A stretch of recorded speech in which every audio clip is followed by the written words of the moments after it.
The next speaker is a global speaker and author of Setback Leadership. She passionately believes setbacks are awesome. Using the power of setback leadership, she helps clients leverage failures to accelerate their professional and personal growth. She has inspired more than 45,000 business leaders from 6 countries to take inspired action. She does this through her speeches, masterclasses, workshops, consulting, and coaching. She hosts a podcast called Setback Leadership that caters to the corporate leaders needs to grow out of challenging situations. Her biggest dream is to see a world where individuals don't fear failures. Instead, embrace them to springboard growth and success. So ladies and gentlemen, put your hands together and help me welcome Srijata Bhatnagar.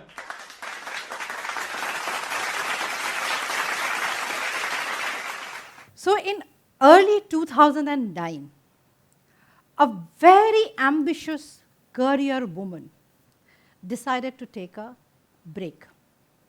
Why? Because she was bringing the bundle of joy of her life in their lives, a baby. So she took a maternity leave. Now she was a woman, she never believed that her taking break from her career is going to make a difference in her career growth. She always thought that this is just normal part of life and nothing would actually make a difference in her life. Because she believed like this, even when she was sitting for her delivery in the hospital care room, she took calls. She made sure her team was all ready while she was gone for 6 months. Now all that went properly. She delivered the baby. She came home. While nurturing the new life for the first time in her life, she was already going through a lot of challenges. Then it was her healing body that was troubling her. Thirdly, even though she really took a 6 months break, she thought, no, my work is my worship. I'd rather go ahead and still work. This was 2009, ladies and gentlemen. And that time, work from home wasn't as popular as it is today. Still, she made sure that she worked from home. After 6 months, when it was her time to return to the work, she felt like a first-time newcomer to the corporate world. She was all excited to go back to the workplace, feel her seat, enjoy the work that she was doing, handle the team, and so on and so forth. So she returned to workplace. This time when she returned, something felt uncomfortable. Something felt not right. But she was not able to pinpoint what was that thing that was not right. What was that thing that is so uncomfortable? So she kept wondering, how do I find out what was wrong? Something was not helping her. Eventually, at that same time, it was the time for appraisal. About a month's time, it was the time for appraisal. So like her all other colleagues, she was also looking forward for the appraisal. The moment she got the appraisal letter in her hand, she knew exactly what was wrong. The letter wrote, "Dear," let's call her Radhika for now, "Dear Radhika, you have been moved into an individual role. Now you do not handle a team anymore." Yes, ladies and gentlemen, she was being removed from a managerial role to an individual role. And when she asked her manager, her boss, who was again a woman, by the way, why did they do it? Her boss told rather, that now that you have a baby, you have motherly duties, we feel you need a less demanding role.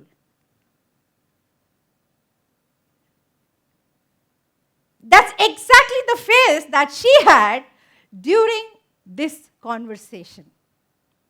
Now, ladies and gentlemen, This woman is none other than yours truly. I was the one in that situation in 2009. And that is what happened to me. I was demoted from my role because of no fault of mine. Now, fast forward to 2020, when the rest of the whole world, including all of us, went into a complete shutdown. All companies were grappling with so much of challenges in their ways. And suddenly, work from home became a mandate. Women of the corporates and otherwise were thrusted upon so much of responsibilities, homework, everything all around, without any help from any quarters. Exactly at that point in time, many women reached out to me. And they were crying for help. At that time, I realized what actually had happened to me in 2009. I didn't realize it then. I knew something was wrong. I didn't know that that was the precisely one glass ceiling effect that I was going through. Now, when I was talking to these women in 2020, the companies also were facing another challenge, the challenge of great resignation. Many people resigned, many people couldn't handle the stress, many people chose home over, many women chose home over workplace. And that's when I truly understood the grave situation that we were all in. And I started doing research about it. That's how I started my podcast called Setback Leadership, targeting towards women leaders who were facing the glass ceiling and were trying to grow out of that.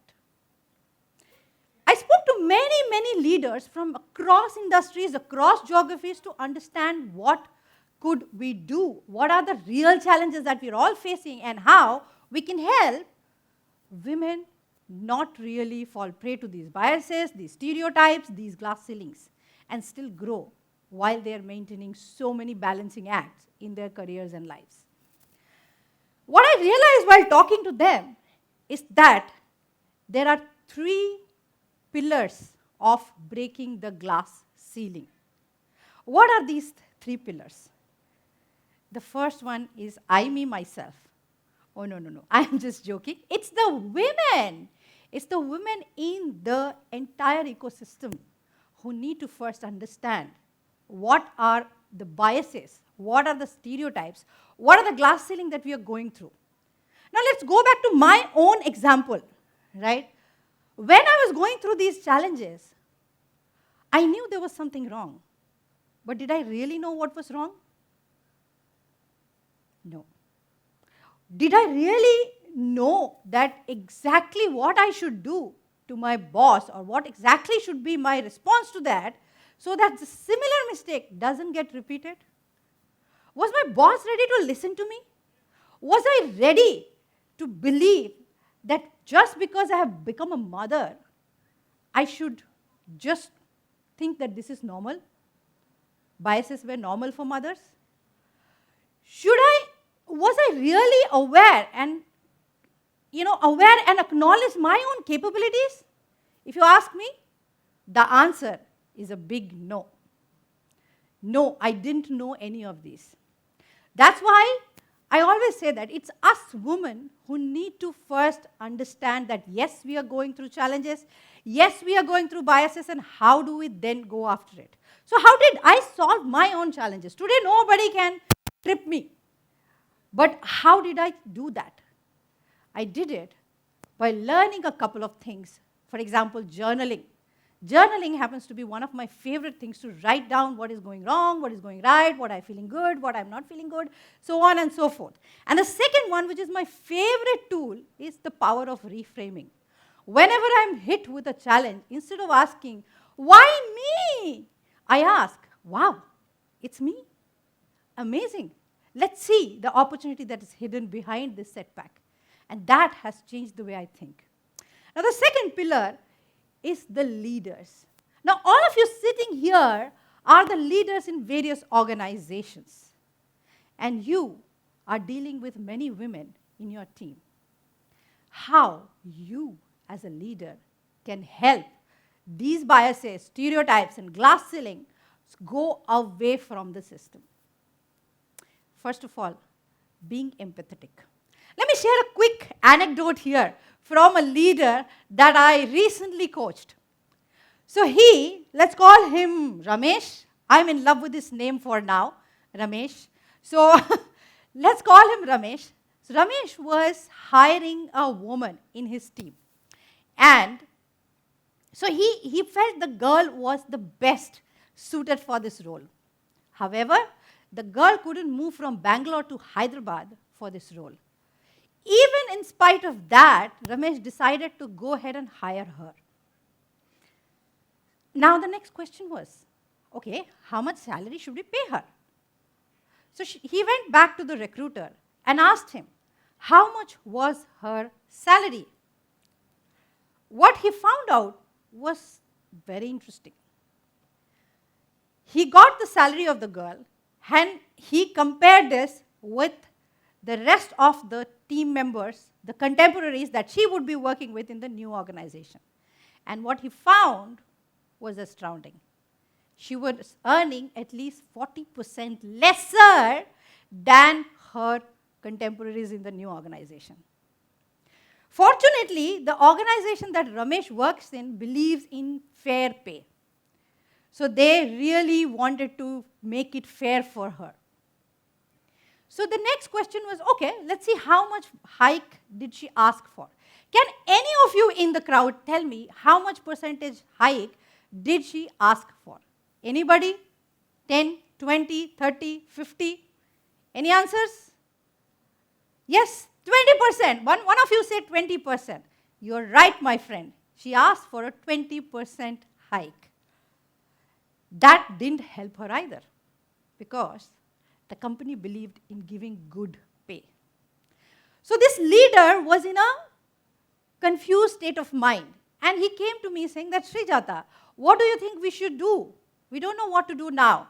We really want to match up her salary, but she herself has asked for 20%. So I asked a question to him. I said, who says just because somebody has asked for 20%, you have to give 20%? First of all, does your organization have the budgets? He said, yes, I do.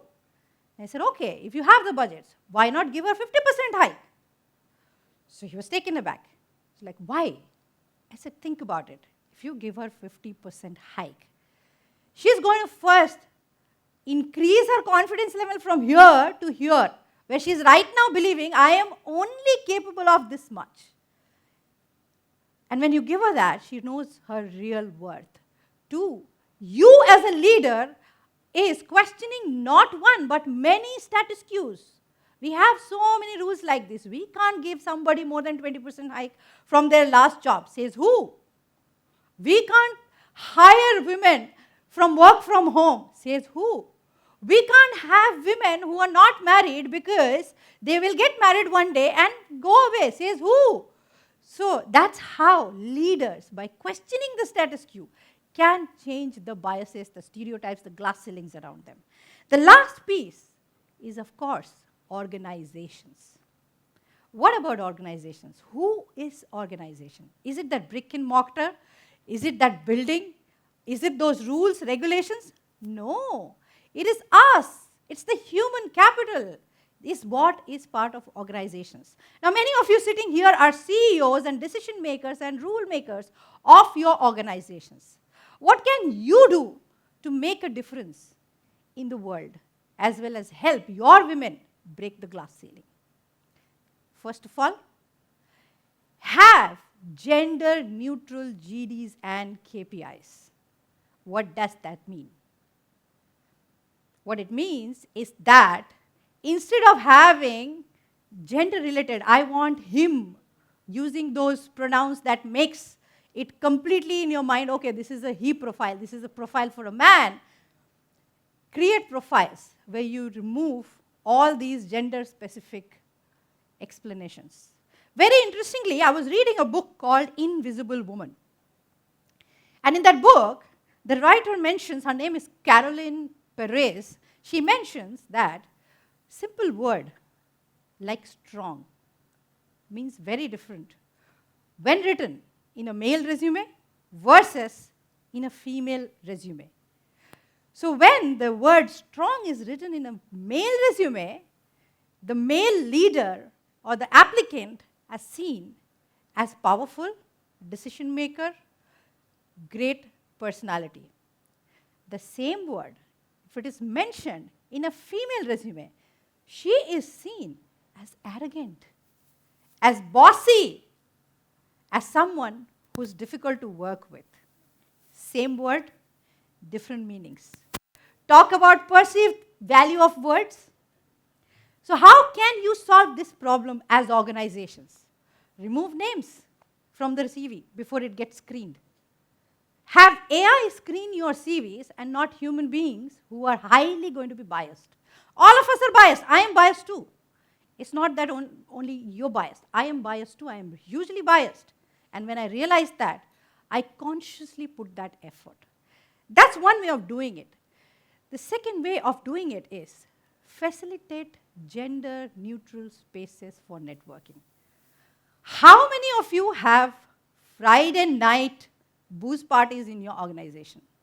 Or even dinner parties, for that matter? Have you ever thought about the woman who have to go back to the second shift to run her home on a Friday night or deal with family members, friends coming over, who has to miss this kind of networking? Why can't we create gender-neutral spaces for networking? How about getting rid of those smoke breaks where informal decisions get made? Instead of that, why not have chai parties, maybe afternoon lunches, and so on and so forth?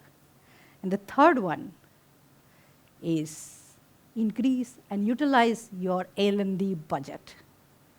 I know this is a challenging situation, but this is the situation where you need to put in more effort in your leaders. Because when the time is tough is when they need support.